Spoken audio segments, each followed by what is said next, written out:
ஆண்டவரும் இரட்சகருமாக இயேசு கிறிஸ்துவின் இனிய நாமத்தில் உங்கள் யாவருக்கும் அன்பின் வாழ்த்துக்களை தெரிவித்துக் கொள்கிறேன். அருமையான தேவ பிள்ளைகளே, new day new hope daily devotion மூலமாய் இந்த நாளில் கூட உங்களை சந்திப்பதில் நான் மிகுந்த மகிழ்ச்சி அடைகிறேன். அல்லேலூயா.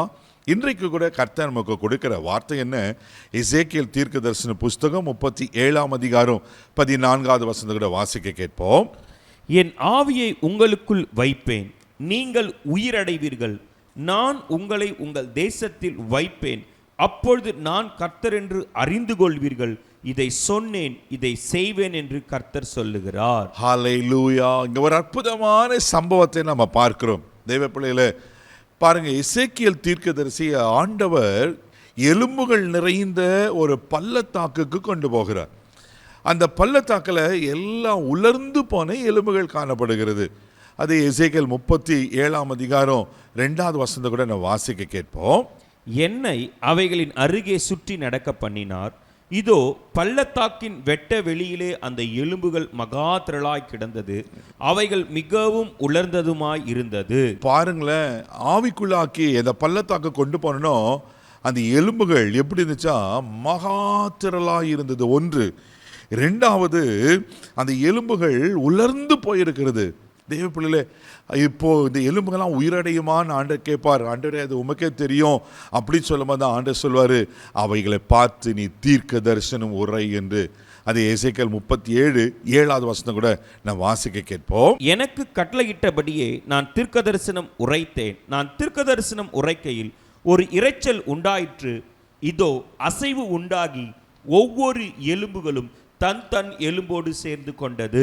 அல்லேலூயா, அல்லேலூயா. பாருங்க தேவ பிள்ளைகளே, உலர்ந்து போன எலும்புகள், திரளான எலும்புகள், உயிரற்ற எலும்புகள், அவைகளை பார்த்து தீர்க்க தரிசனம் உரைத்த உடனே அந்த எலும்புகள் ஒன்றோடு ஒன்று இணைந்துதான். நீங்கள் தொடர்ந்து வாசிப்பீங்கன்னா நரம்புகள் உண்டாகிறது, மாம்சம் உண்டாகிறது, தோல் உண்டாகிறது.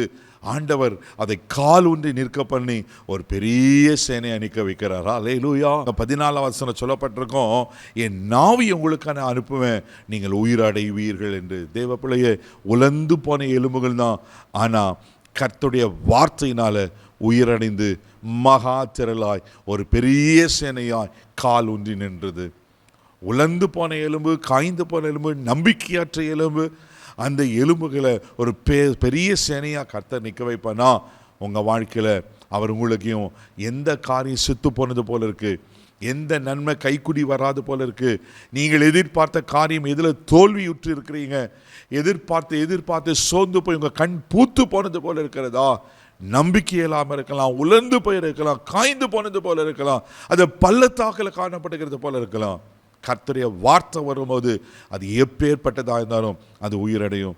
இன்னைக்கு இந்த காலவெளியில் பரிசுத்த ஆவியை நம்மோடு திட்டமாய் பேசுகிறார்.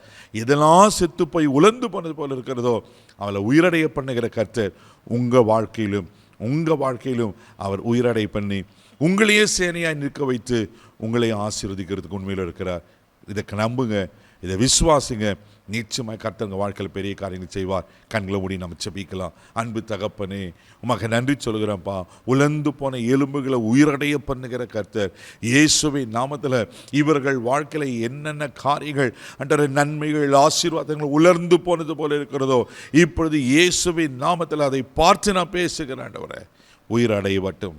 ஆண்டவரே, உயிரடைவதாக என்று ஜெபிக்கிறேன்ப்பா. ஆண்டவரே, அற்புதங்களை காண செய்வீராக. தேங்க்யூலா. இவர்களை கால் ஊன்றி நிற்க பண்ணும்படி ஆட்சி வைக்கிறோம். இந்த நாள் உயிர்ப்பிக்கிற நாளாக இருக்கட்டும்.